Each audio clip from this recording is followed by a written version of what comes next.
À Noël, les chrétiens du monde entier fêtent la naissance de Jésus le Sauveur. Ah, je vous apprends rien là. Des prédications sur Noël, vous en avez entendu combien? Un paquet, j'imagine.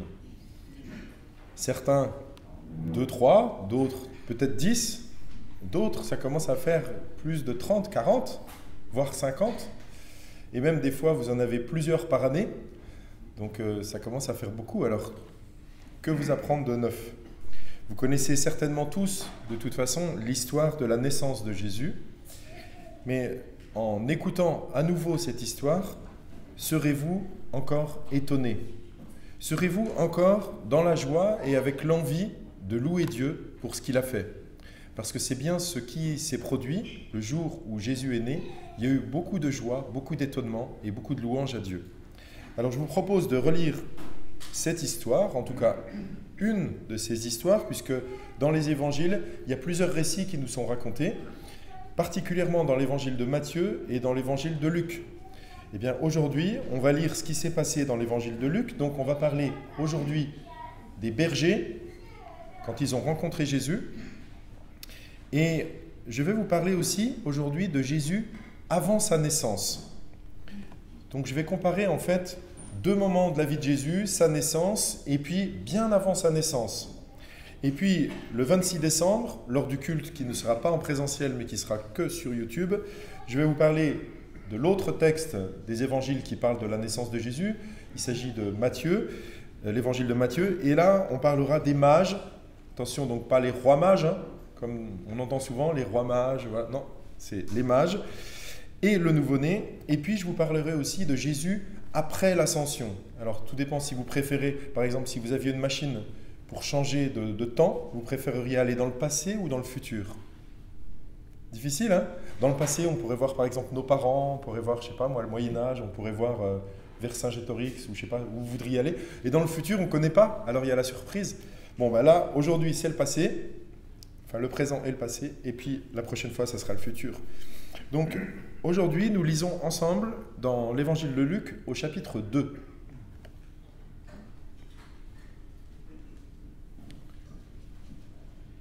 Vous y êtes? Évangile de Luc, chapitre 2.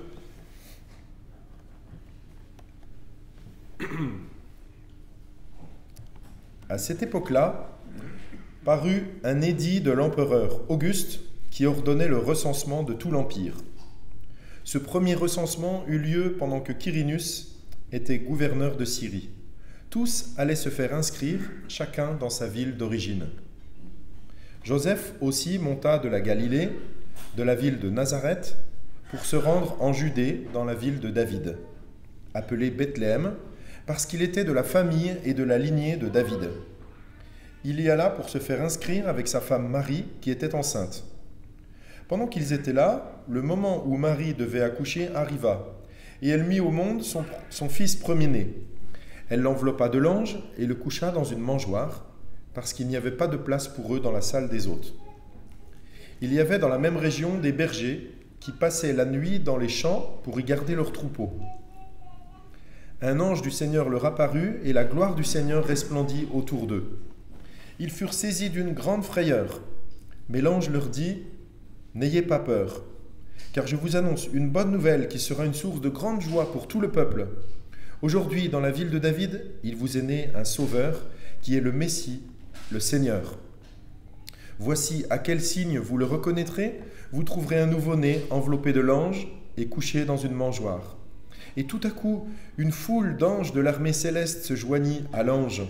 Ils adressaient des louanges à Dieu et disaient : « Gloire à Dieu dans les lieux très hauts, paix sur la terre et bienveillance parmi les hommes. » Petite parenthèse, déjà rien qu'en lisant ça, vous reconnaissez certains des chants qu'on a eu tout à l'heure, hein. Je continue au verset 15. « Lorsque les anges les eurent quittés pour retourner au ciel, les bergers se dirent les uns aux autres : « Allons jusqu'à Bethléem pour voir ce qui est arrivé, ce que le Seigneur nous a fait connaître. » Ils se dépêchèrent d'y aller et ils trouvèrent Marie et Joseph ainsi que le nouveau-né couché dans la mangeoire. Après l'avoir vu, ils racontèrent ce qui leur avait été dit au sujet de ce petit enfant. Tous ceux qui entendirent les bergers furent étonnés de ce qu'il leur disait. Marie gardait le souvenir de tout cela et le méditait dans son cœur. Puis les bergers repartirent, en célébrant la gloire de Dieu et en lui adressant des louanges à cause de tout ce qu'ils avaient entendu et vu et qui était conforme à ce qui leur avait été annoncé. Il y a beaucoup de raisons d'être émerveillés de ce texte.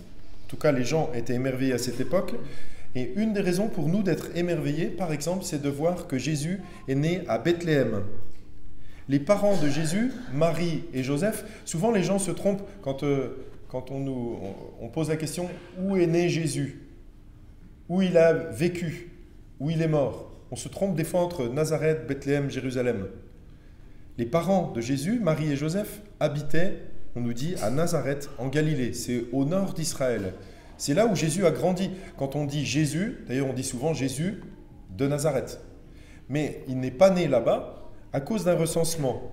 En fait, l'empereur Auguste, l'empereur romain de l'époque, a ordonné un recensement. Ça arrivait de temps en temps. Et quand on se faisait recenser, on ne pouvait pas le faire là où on était. Il fallait, vous imaginez, partir sur le dos d'un âne peut-être, et puis avancer jusqu'à la ville d'où on était originaire. Et comme Joseph était originaire de Bethléem, ou plutôt sa famille était originaire de Bethléem, c'était la famille de David, le roi, alors il a dû se retrouver à Bethléem pour le recensement. Et c'était juste le moment où Marie devait accoucher. Donc Marie accouche à Bethléem. Or, environ 700 ans, je ne sais pas si ça vous émerveille encore, mais 700 ans environ avant la naissance de Jésus, il y a un prophète de l'Ancien Testament, donc un homme. Un prophète, c'était quelqu'un qui recevait des paroles de Dieu et qui les a écrites pour enseigner le peuple. Et donc ce prophète qui s'appelle Michée, un jour, il reçoit une parole de Dieu. Il écrit cette parole dans un livre qui porte son nom, le livre de Michée. Et écoutez bien ce qu'il dit. Et toi, donc c'est dans Michée au chapitre 7 et au verset 1. Et toi, Bethléem Ephrata, en fait c'est Bethléem, la ville. Et toi, Bethléem Ephrata, qui est petite parmi les villes de Juda, de toi sortira pour moi celui qui dominera sur Israël et dont l'origine remonte loin dans le passé à l'éternité. Bon, vous avez sans doute déjà entendu cette petite phrase citée au moment de Noël, mais j'aimerais qu'on s'y arrête quelques instants pour voir ce que ça veut dire.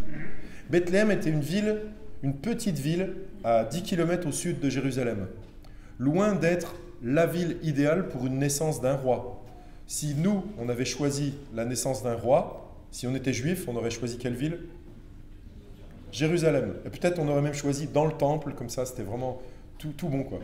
Eh bien, 700 ans avant la naissance de Jésus, ce prophète reçoit la parole de Dieu qui lui dit, dans la petite ville de Bethléem, toute petite ville, il va naître un roi et ce sera le sauveur du monde.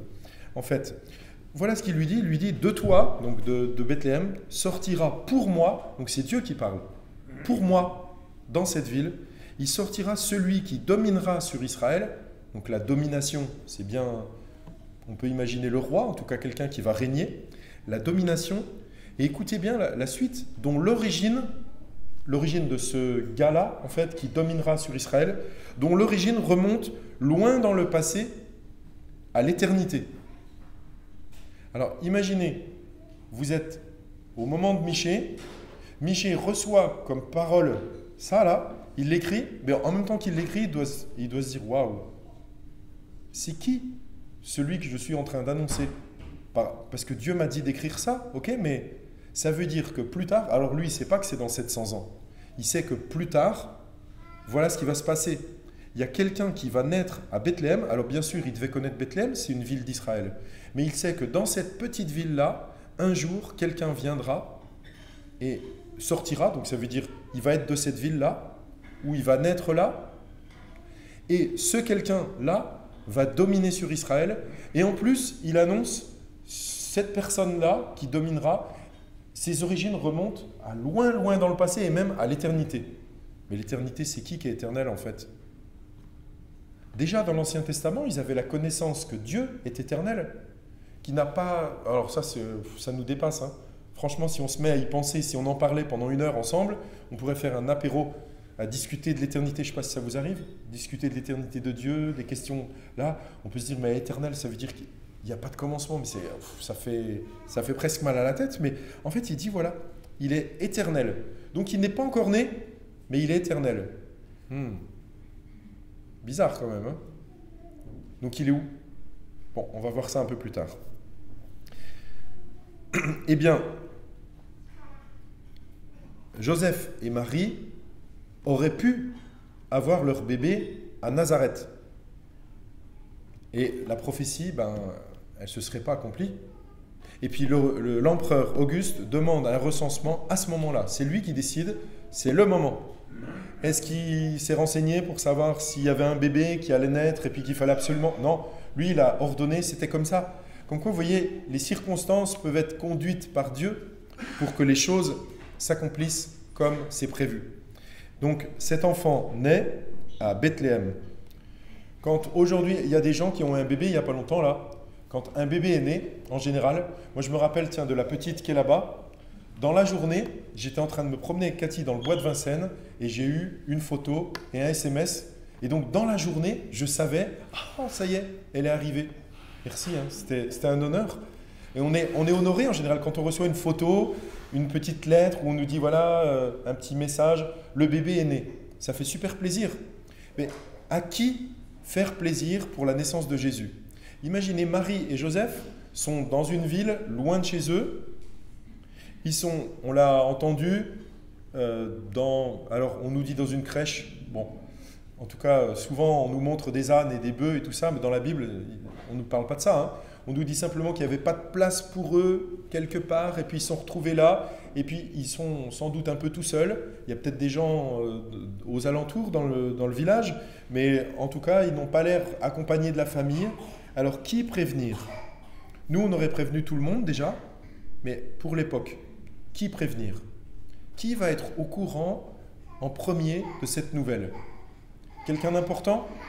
Un chef juif, par exemple, un sacrificateur, un prêtre, ou peut-être le roi ou l'empereur. Qui va être au courant de cette naissance du Messie en premier? Eh bien, dans ce texte, on le voit, ce sont de simples bergers qui étaient dans la région, en train de faire paître leur troupeau, et c'était la nuit, et voici que ces bergers reçoivent la visite d'un ange.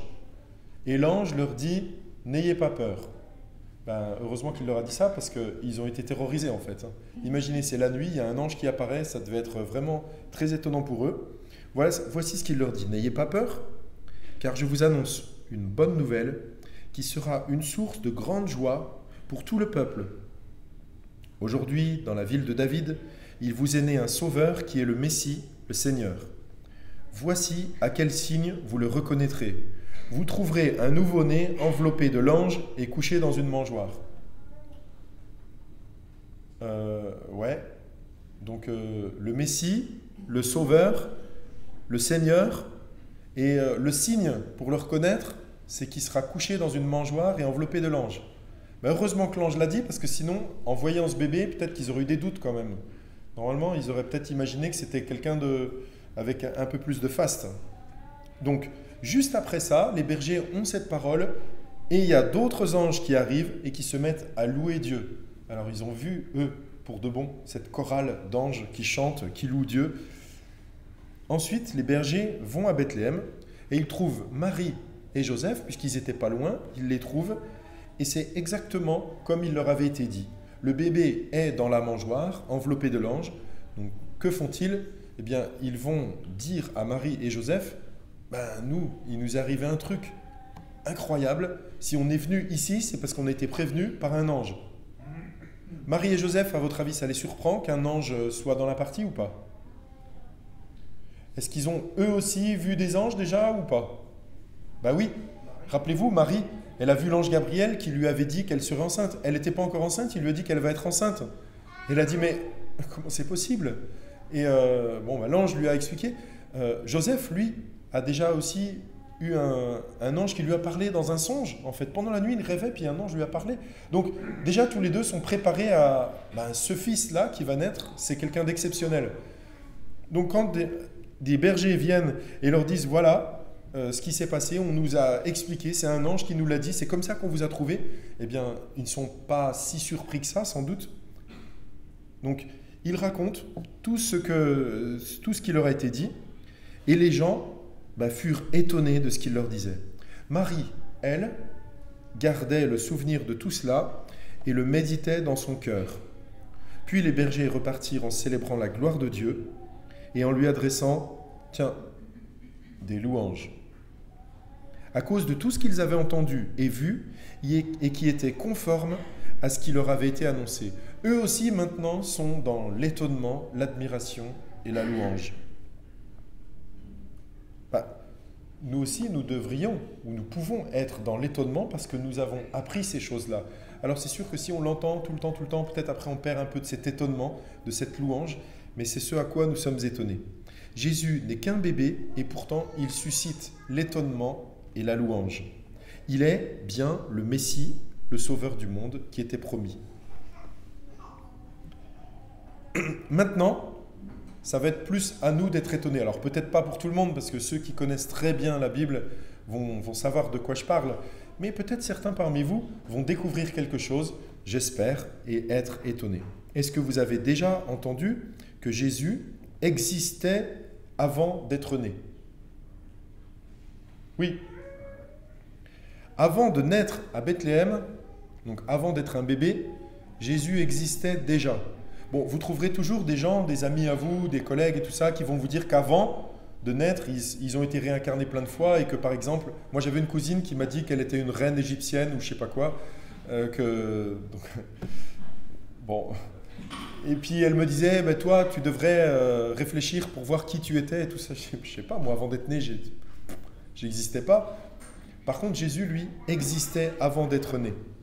À plusieurs reprises, d'ailleurs, lui-même en parle. Par exemple, juste avant d'être crucifié, Jésus est en train de prier, vous savez, dans le jardin de Gethsémanée. Il fait cette prière, on trouve ça dans l'évangile de Jean au chapitre 17. Et à un moment, au verset 4, il s'adresse à Dieu et il dit « J'ai révélé ta gloire sur la terre, j'ai terminé ce que tu m'avais donné à faire. Maintenant, Père, révèle toi-même ma gloire auprès de toi. » Et c'est là où ça va être intéressant, c'est en me donnant la gloire que j'avais auprès de toi avant quoi? Et même plus qu'avant sa naissance, avant que le monde existe. Il dit, donc, révèle toi-même ma gloire auprès de toi en me donnant la gloire que j'avais auprès de toi avant que le monde existe. Donc, avant que le monde existe, Jésus existait déjà. Face à ceux qui l'accusaient d'avoir un démon. Un jour, des gens l'ont accusé comme ça, donc des juifs, des chefs des juifs, des spécialistes de la loi. Donc si ça vous intéresse de savoir pourquoi ils l'ont traité de démon et qu'il avait un démon, vous lisez ça dans Jean chapitre 8. Et au verset 57, Jésus va être confronté, des gens vont l'accuser plus fort, ils vont lui dire « Tu n'as pas encore 50 ans et tu as vu Abraham ?» Parce que Jésus en parlait d'Abraham. « Et tu as vu Abraham ?» Et Jésus, vous connaissez ça, Jésus dit « En vérité, je vous le dis, avant qu'Abraham soit né, je suis. » Donc il reprend la phrase de Dieu, « Je suis », la phrase qu'il a donnée à Moïse, mais en même temps il dit, moi, avant qu'Abraham soit né, je suis, donc j'existais déjà, je suis. Et finalement, il est en train de leur dire un truc du style, « Je suis éternel, j'ai pas commencé. » Et alors, là, vous savez ce qu'ils font les gens? Ils se mettent en colère, ils ont envie de le tuer. Jésus aussi est souvent appelé, et c'est là peut-être le plus étonnant pour beaucoup d'entre nous, souvent dans la Bible, dans les évangiles, Jésus est appelé le Fils de l'homme. Et d'ailleurs, c'est lui-même qui parle de lui en disant le Fils de l'homme. Il parle de lui parfois, pas tout le temps, mais parfois à la troisième personne, et il dit le Fils de l'homme, par exemple, trouvera-t-il la foi sur la terre ou, voilà. Donc, il utilise ce mot, le Fils de l'homme. Et alors, ceux qui n'ont jamais lu la Bible, la première fois, ils se disent, mais pourquoi il parle du Fils de l'homme? C'est qui? Est-ce que c'est le fils d'un homme? Eh bien, on trouve l'origine de cette expression dans un autre livre de l'Ancien Testament. C'est le prophète Daniel. Vous savez, celui qui a été jeté dans une fosse aux lions et qui en est sorti sans être dévoré par les lions parce qu'il était juste devant Dieu. Dieu l'a protégé. Eh bien, ce prophète qui a vécu environ 600 ans avant Jésus, alors je dis environ parce que forcément il est comme nous, il a duré un petit peu, quoi. Donc il a commencé un peu avant, il a fini un peu après. Mais c'est juste pour situer, environ 600 ans avant Jésus. Cet homme, un jour, a eu une vision nocturne. Et très souvent, il a eu des visions comme ça. Dieu lui révélait des choses. Pendant qu'il dormait, il arrivait des rêves et il a appelé ça des visions parce que c'était plus qu'un rêve. C'était Dieu qui lui parlait. Petite parenthèse, moi ça m'arrive souvent de rêver. Là, il n'y a pas longtemps, j'ai rêvé par exemple qu'on me demandait d'enterrer quelqu'un, puis en fait, ce quelqu'un, il ouvrait les yeux, et puis en fait, parce qu'il n'était pas enfermé, il ouvrait les yeux, puis je me disais, waouh, chouette, mais je vais dire quoi maintenant? Vous voulez faire ma psychanalyse? Je ne sais pas pourquoi. En tout cas, c'est ce que je rêve peut-être. Mais à chaque fois qu'on fait un rêve, ça ne veut pas dire, enfin, j'espère que vous comprenez, ça ne veut pas dire à chaque fois, ça y est, ça va se passer. C'est la réalité, c'est Dieu qui te parle et tout ça. Ça peut arriver, mais il y a des fois, nos rêves, c'est dans notre tête, je ne sais pas ce qui se passe, quoi. C'est les soucis qu'on a eu dans la journée, c'est nos projections, peut-être nos rêves, nos craintes. Voilà, il y a plein de choses qui se passent dans nos rêves. Donc, n'attribuez pas toujours à vos rêves des pouvoirs comme des visions. Voilà. Mais lui, Daniel, a eu des visions et il savait que ces visions étaient vraies puisque plus d'une fois, il a révélé des choses au roi égyptien, le pharaon, et ça s'avérait juste. Donc, il savait bien, avec l'expérience aussi, que Dieu lui parlait réellement dans ses visions. Eh bien, un jour, dans une de ses visions, il a vu quelque chose de très étonnant. Voilà ce qu'il dit. Donc, c'est un texte riche, très important pour la Bible. C'est un texte dans l'Ancien Testament, mais qui est cité dans le Nouveau Testament et qui a une portée incroyable pour Jésus. Parce que Jésus a repris ce texte plus d'une fois. Donc, c'est Daniel 7, 13 et 14. Donc, Daniel 7, verset 13. Pendant que je regardais, dans mes visions nocturnes, c'est Daniel qui parle, quelqu'un qui ressemblait à un fils de l'homme est venu avec les nuées du ciel. Il s'est avancé vers l'Ancien des jours et on l'a fait approcher de lui. On lui a donné la domination, la gloire et le règne, et tous les peuples, les nations et les hommes de toute langue l'ont servi. Sa domination est une domination éternelle qui ne cessera pas et son royaume ne sera jamais détruit. Dans quelques instants, je vous reparlerai du fait que Jésus a repris ces paroles, donc de la vision de Daniel. Mais laissez-moi déjà vous expliquer l'importance de ce texte. Comme je vous ai dit, on est environ 600 ans avant Jésus. Daniel voit quelque chose et il sait que Dieu est en train de lui parler, que Dieu lui révèle des choses. Daniel voit, vous avez entendu, l'Ancien des jours, et il y a quelqu'un qui s'approche de l'Ancien des jours, qu'on fait venir vers lui, et ce quelqu'un, il ressemblait à un fils de l'homme. L'Ancien des jours, c'est le Tout-Puissant, c'est Dieu. Il n'y a pas de doute, vous verrez que Jésus reprend cette prophétie, et il ne dit pas l'Ancien des jours, mais il parle du Tout-Puissant. Donc il n'y a pas de doute, c'est bien Dieu le Tout-Puissant. Il n'y a qu'un seul Dieu. Daniel le sait, vous le savez aussi. Il n'y a pas plusieurs dieux, il n'y a qu'un Dieu. Alors Daniel a du mal à comprendre ce qu'il voit. Parce que quelqu'un qui ressemblait à un fils de l'homme vient sur les nuées du ciel. Bon, déjà, quelqu'un qui est sur les nuées du ciel, pour Daniel, ça doit être un peu surprenant parce que normalement les hommes, ils sont sur terre, ils ne sont pas à côté de l'Ancien des jours, le Dieu Tout-Puissant. Déjà, ça le surprend. Bon, à la limite, Daniel aurait pu penser, ça peut être Moïse par exemple, ça peut être Abraham dans l'ancien temps, ils peuvent être là auprès de Dieu et il a une vision de ces gens-là. Mais c'est pas ça, c'est pas Moïse, c'est pas Abraham, il ne sait pas qui c'est. Mais ce qu'il dit, il le décrit comme étant quelqu'un qui ressemblait à un fils de l'homme. Et ce quelqu'un est tellement surprenant parce qu'il ressemble à un fils de l'homme, mais ça ne peut pas être un homme comme les autres parce qu'on lui donne la domination. Vous avez entendu ? C'est quelqu'un d'exceptionnel. Il est dit, on lui a donné la domination, la gloire et le règne, et tous les peuples, les nations et les hommes de toute langue l'ont servi. Sa domination est une domination éternelle. Bon, éternelle déjà, ça veut dire que ça durera toujours, mais comme pour insister, qui ne cessera pas, et son royaume ne sera jamais détruit. Cette vision de Daniel était bien connue des spécialistes de la loi, du temps de Jésus. c'est un texte, je vous le dis, fondamental de l'Ancien Testament. L'attente du Messie était entre autres basée sur ce texte. Il y en a d'autres, mais cette attente de cet homme qui ressemblait à un fils de l'homme et à qui on va donner la domination éternelle en fait. Eh bien, les spécialistes de la loi connaissaient cette prophétie en fait de Daniel. Et à un moment, vous vous rappelez Jésus, après avoir prié, comme on a dit tout à l'heure, dans le jardin de Gethsémani, il a été trahi par Judas et il a été emmené dans le Sanhédrin. Et là, des spécialistes de la loi et puis le chef des sacrificateurs ou des prêtres, le grand prêtre en fait, l'interroge. Et on lui pose des questions et le grand prêtre lui dit « Mais tu ne parles pas? Tu ne réponds pas ?» Et puis Jésus garde le silence. Plusieurs questions viennent, les gens se font de plus en plus menaçants, Jésus ne dit rien.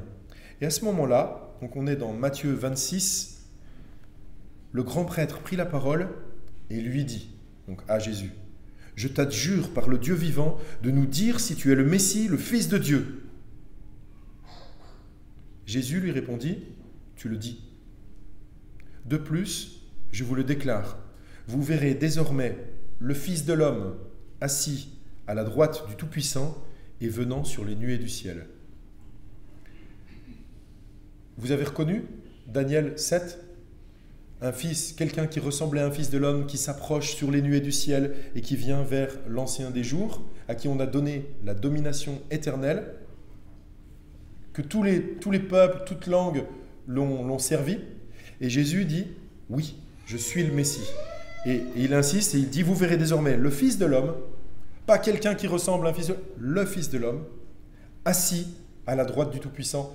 Vous vous rappelez, il n'y a pas longtemps, c'était un jeune que j'avais invité, là, Mathieu, qui nous avait parlé de Jésus, qui disait qu'il y avait les frères Jacques et Jean, qui disaient qu'il y en a un qui voulait être à droite et un qui voulait être à gauche de Jésus. Et ils avaient envie comme ça d'être bien placés dans le royaume de Dieu. Eh bien là, c'est carrément directement dans le royaume de Dieu, à la droite du Tout-Puissant, assis. Voilà. Et Jésus dit, vous verrez donc désormais le Fils de l'homme assis à la droite du Tout-Puissant. Et dans la Bible, être assis à la droite de quelqu'un, ça veut dire avoir l'honneur quasi équivalent de celui ou équivalent de celui qui est là. C'est un honneur incroyable en fait. Et c'est réservé qu'à une personne. Et Jésus est en train de leur dire, ce Fils de l'homme, c'est moi. C'est celui dont on parlait dans Daniel 7. Donc ceux qui entendent, ils comprennent très bien ce que ça veut dire. Nous, quand on lit, peut-être on se dit, oh, il est en train de dire le Fils de l'homme, bon, c'est un fils d'homme comme les autres. Non, non.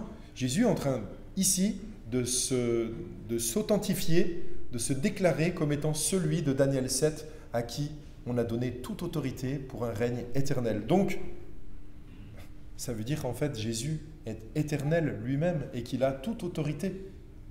Donc, on lui demande simplement s'il est le Messie. Pour eux, le Messie, c'était quelqu'un d'exceptionnel, mais là, lui, il va plus loin, il dit, oui, je suis le Messie, et en plus, je suis éternel et la domination, elle est pour moi et tout.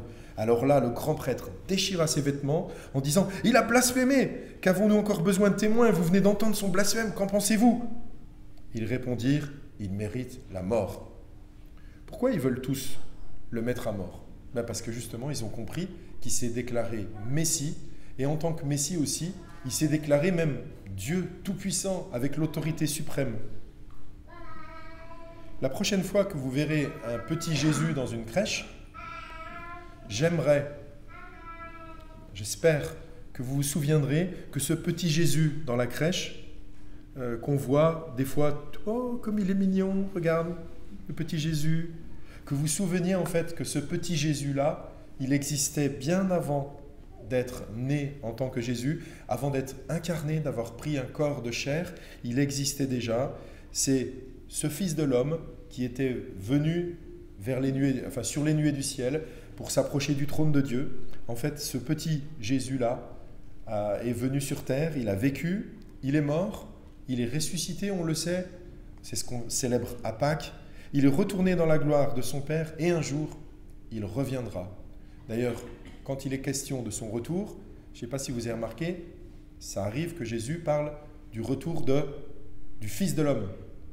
Encore une fois, donc ce Fils de l'homme qu'on trouve dans le passé, eh bien on le trouve aussi au moment où Jésus vit, il en parle, il se présente comme ça, et pour son retour, il dit le Fils de l'homme reviendra. Et comment il va revenir? sur les nuées. C'est vraiment pour bien s'identifier avec cette prophétie de Daniel. C'est lui qui a toute autorité. À Noël, nous fêtons la naissance d'un bébé. Cette naissance a bien eu lieu. Il y a eu des témoins qui l'ont attesté. Les bergers, on verra la prochaine fois, les mages, Marie, Joseph. Ensuite, il y a eu des témoins de la vie de Jésus. Les bergers sont venus pour confirmer ce que l'ange leur avait dit. Et ce qu'il leur avait dit, c'est ça qui doit nous réjouir. Ce Jésus bébé, écoutez ce qu'il leur est dit. N'ayez pas peur, ça c'est l'ange qui l'avait dit aux bergers. N'ayez pas peur, car je vous annonce une bonne nouvelle qui sera une source de grande joie pour tout le peuple. Aujourd'hui, dans la ville de David, il vous est né un sauveur qui est le Messie, le Seigneur. Donc quand on voit ce bébé dans la crèche, on ne doit pas simplement penser à un petit bébé. Quand j'étais plus petit, moi, mes parents, ils faisaient une crèche, enfin il y avait une petite crèche qu'on ressortait tout le temps la même, avec des petits gugus. Et moi, j'étais content de mettre l'âne, je pense qu'il y en a plein qui l'ont fait aussi, un peu de paille, on allait chercher de la, comment ça s'appelle, la mousse. On allait dans le bois, chercher de la mousse, on mettait sur la petite crèche, puis on mettait ça, puis et moi j'étais comme ça un peu, oh le petit Jésus. Voilà. Mais c'est pas petit Jésus, c'est grand Jésus à qui on a remis toute autorité. C'est une bonne nouvelle parce qu'il est notre sauveur. Et donc c'est ça qu'on célèbre à Noël. Eh bien, j'espère que ça nous redonne de l'envie de le célébrer en attendant Noël aussi, que le Seigneur bénisse nos cœurs, qu'il puisse nous réjouir aussi. Cette bonne nouvelle, elle n'est pas juste dans le passé, elle est pour nous aujourd'hui, elle est pour nos familles, elle est pour nos amis, qu'on puisse se réjouir vraiment d'avoir un sauveur. Amen.